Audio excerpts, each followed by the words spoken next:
आयुष्याच्या कोऱ्या कागदावर सजवतात ते सुरेख नक्षी. आयुष्याच्या कोऱ्या कागदावर सजवतात ते सुरेख नक्षी. गुरुच्या ठाई शिष्य घडती, इतिहास आहे साक्षी. आयुष्याला आकार, आधार आणि अमर्याद ज्ञान देणाऱ्या तमाम गुरुवर्यांच्या चरणी कोटी कोटी वंदन. गुरुविषयी बोलत असताना आचार्य चाणक्य म्हणतात की गुरु हा काही सामान्य गोष्ट नाही. याच्या हातामध्ये निर्माण आणि विनाश या दोन्ही गोष्टी आहेत. आपल्या अफाट ज्ञान सामर्थ्याच्या बळावर या देशाची उज्ज्वल पिढी घडवण्याचं मोलाचं कार्य हा शिक्षक करत असतो. अशा या सामर्थ्यशाली शिक्षकांच्या सन्मानार्थ साजरा केला जाणारा दिन म्हणजे शिक्षक दिन. या निमित्तानं भाषण कसं करावं याबद्दलची माहिती आज आपण आजच्या या भागामध्ये पाहणार आहोत. तर नमस्कार बांधवांनो, मी आहे आम्ही घडवतो सभा गाजवणारा वक्ता या भाषण प्रशिक्षण कार्यशाळेचा प्रशिक्षक बाळासाहेब मस्के आणि आपण पाहतात भाषण रंग. विषयाला सुरुवात करण्या अगोदर मी तुम्हाला एक गोष्ट आवर्जून सांगेल की तुम्हाला घडायचं असेल आणि तुमच्या मुलांनाही घडवायचं असेल तर या चॅनलला आत्ताच सबस्क्राईब करून ठेवा, कारण आम्ही संशोधित केलेले नवनवीन व्हिडिओ तात्काळ तुमच्यापर्यंत पोहोचले जातील. तर जास्तीचा वेळ न लावता आपण थेट विषयाला सुरुवात करूया.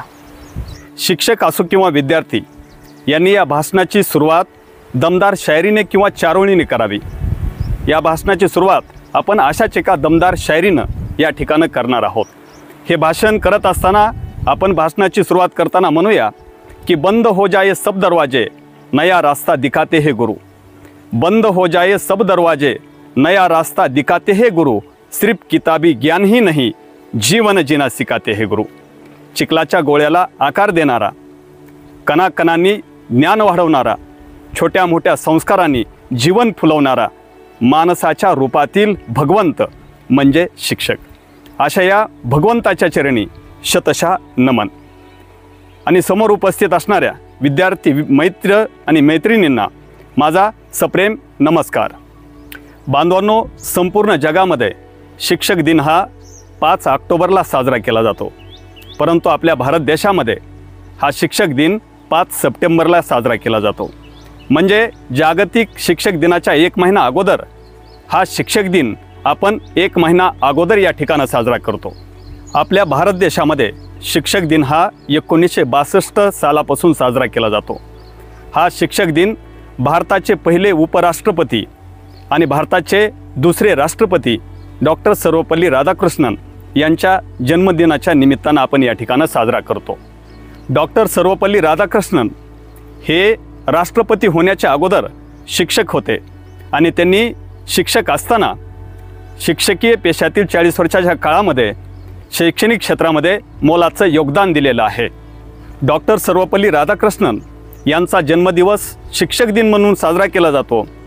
हा साजरा करण्यामागील एक गमतीशीर कारण आहे. जेव्हा डॉक्टर सर्वपल्ली राधाकृष्णन हे या देशाचे राष्ट्रपती झाले तेव्हा त्यांचे काही विद्यार्थी आणि काही सहकारी त्यांच्याकडे आले आणि त्यांचा जन्मदिवस साजरा करण्याची इच्छा व्यक्त केली.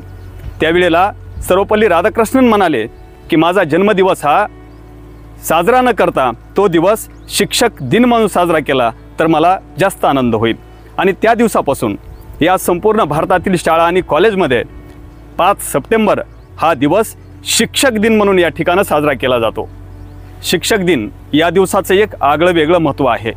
ज्या शिक्षकानं असंख्य विद्यार्थ्यांचं भविष्य घडवण्यासाठी मोलाचं योगदान दिलं त्यांच्या योगदानाचा सन्मान आजच्या या दिवशी केला जातो. विद्यार्थ्यांनो, आईवडील आपल्याला जन्म देतात, परंतु खऱ्या अर्थानं आपल्याला घडवण्याचं काम आणि चांगलं वाईट शिकवण्याचं काम हे शिक्षक करत असतात. खडू आणि छडी या 2 साधनांचा उपयोग करून देशाची उज्ज्वल पिढी घडवण्याचं मोलाचं कार्य हा शिक्षक करत असतो. शिक्षकाच्या जीवनामध्ये फक्त 2च रंग आहेत. एक म्हणजे पांढरा खडू आणि दुसरा म्हणजे काळा फळा. पण या 2 रंगाच्या सोबतीनं विद्यार्थ्यांच्या जीवनामध्ये रंग भरण्याची किमया हा शिक्षक करत असतो. म्हणून आपल्या भारतीय संस्कृतीमध्ये शिक्षकांना देव म्हटलं जातं. त्यांच्याविषयी बोलताना एक शायर म्हणतो कि इंसान के रूप में भगवान होते हैं, इंसान के रूप में भगवान होते हैं और शिक्षा का दान करने वाले शिक्षक महान होते हैं.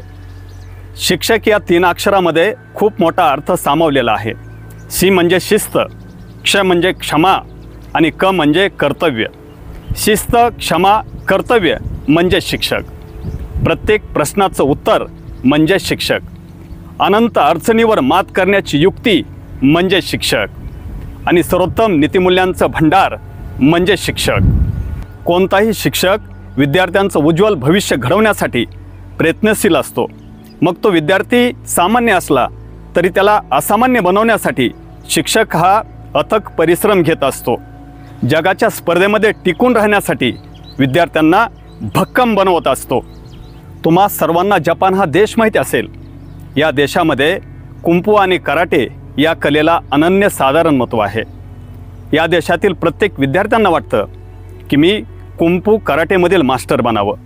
असंच त्या जपानमध्ये असणाऱ्या एका 8वीच्या वर्गामध्ये शिकणाऱ्या ओकायो नावाच्या मुलांनाही हे वारंवार वाटायचं की मीही या कुंफू कराटेमधील मास्टर बनावं.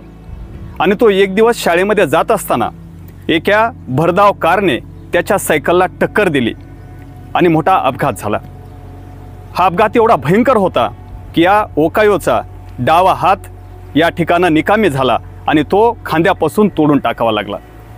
काही दिवस हॉस्पिटलमध्ये राहिल्याच्या नंतर त्याला सुट्टी होते. तो घरी जातो.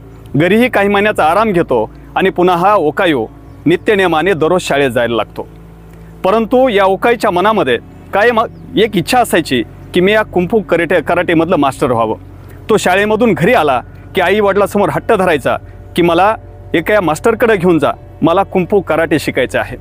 परंतु आईवडिलाला मनामध्ये दुःख व्हायचं की या ओकायोला तर एक हात नाही आणि मग एकाच हाताच्या जोरावर हा कसा कराटे शिकणार. परंतु या ओकायोच्या हट्टापुढं यांना नमावं लागलं आणि ते एक दिवस त्या एका मास्टरकडं कुंफू आणि कराटे शिकण्यासाठी त्याला घेऊन गेले. मास्टरांनी त्याच्याकडं पाहितलं आणि म्हणले की तुला कुंफू कराटे शिकायचं आहे तर पण तुला एक हात नाही. तर ओकायो म्हणला की ते आता तुम्ही बघा, मला जर एक हात नसला तरी मला शिकायचं आहे आणि ते शिकवायचं काम तुम्हाला करायचं. त्याची ती प्रबळ इच्छा पाहून मास्टर त्याला दुसऱ्या दिवशीपासून यायला सांगतात आणि हा ओकायो नित्यनेमाने त्या कुंफू कराटेच्या वर्गामध्ये यायला लागतो.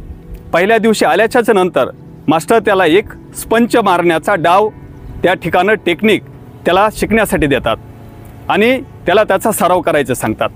हा ओकायो आल्याच्या नंतर दररोज त्या स्पंचची तयारी करायचा. बरेच महिने उलटून गेले, जवळजवळ वर्षही उलटून गेलं, परंतु ओकायोला तो एकच स्पंच दररोज तयारी करायला लावायचे.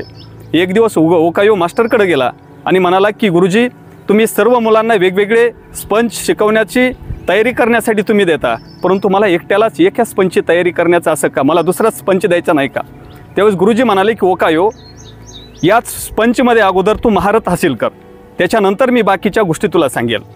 आणि शिक्षकांना या सांगितल्याच्या नंतर ओकायो तो स्पंच मन लावून त्याची तयारी करायला लागला. आणि काही 2-3 वर्ष उलटल्याच्या नंतर त्यामधून मास्टर निवडण्यासाठी एक स्पर्धा लागते आणि मग या स्पर्धेमध्ये सुद्धा ओकायो सामील होतो. ओकायो मात्र आत्तापर्यंत एका स्पंचच्या तयारीनं त्या स्पर्धेमध्ये उतरलेला असतो. ओकायोची स्पर्धा लागती.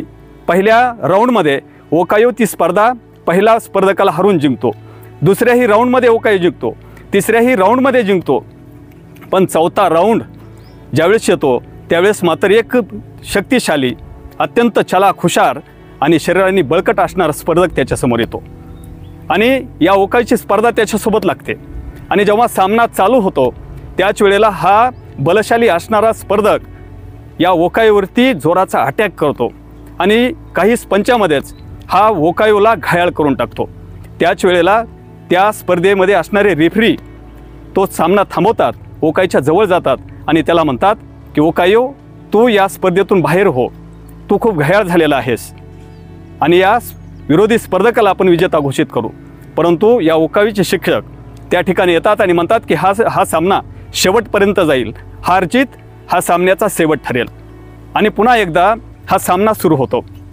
ओकायो अत्यंत चलाकीनं त्याच्यावरती आता स्पंच मारायला चालू करतो आणि एक वेळ अशी येते की ओकायो त्या विरोधी बलशाली असणाऱ्या स्पर्धकाला असा स्पंच मारतो की तो स्पर्धक वरनच खाली काही सेकंदात धाराशायी होतो आणि इथं ओकायोला विजयी घोषित केलं जातं.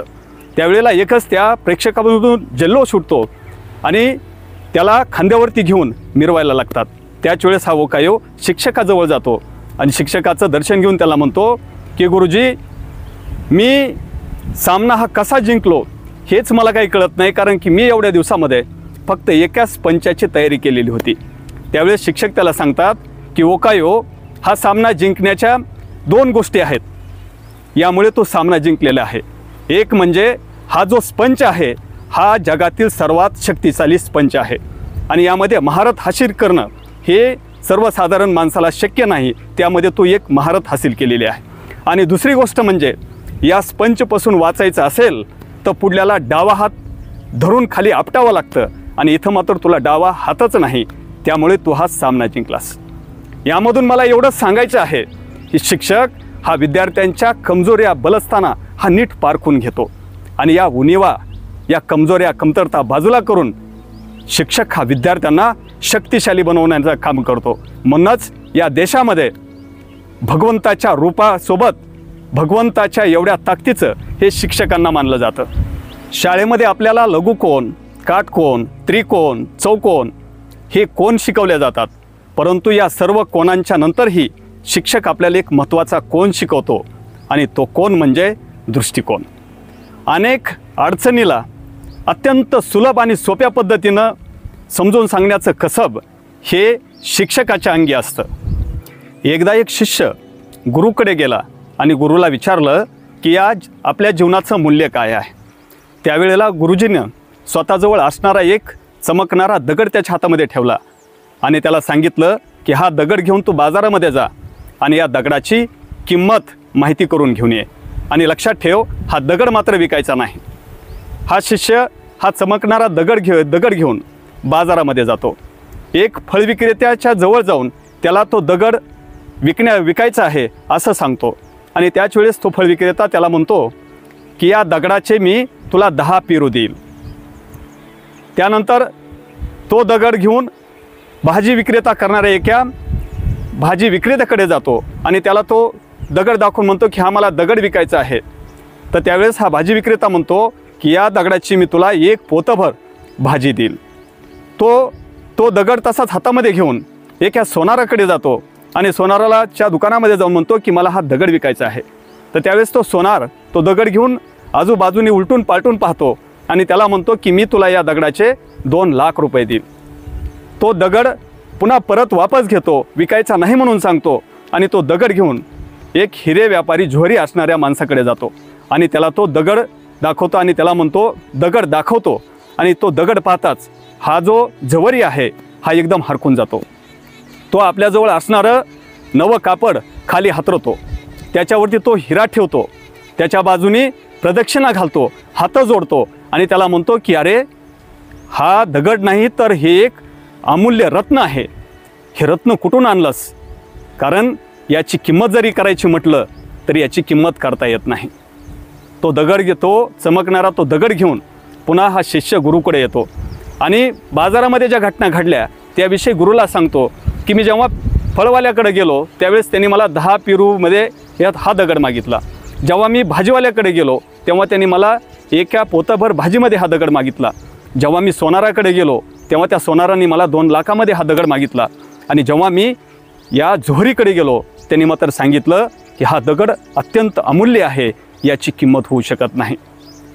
त्यावेळेस गुरुनी सांगितलं की बाळ, या दगडासारखंच माणसाचं आयुष्य आहे. ज्या माणसाच्या जवळ तू जाशील त्याच्या कृतीनुसार, त्याच्या अवकातीनुसार तो त्याची किंमत ठरविला आहे. हिऱ्यामध्ये आणि माणसामध्ये 2च गोष्टीचं अंतर आहे की हिऱ्याला बाहेरून कुणीतरी पैलू पाडतो आणि आपल्याला मात्र स्वतःच पैलू पाडावे लागतात.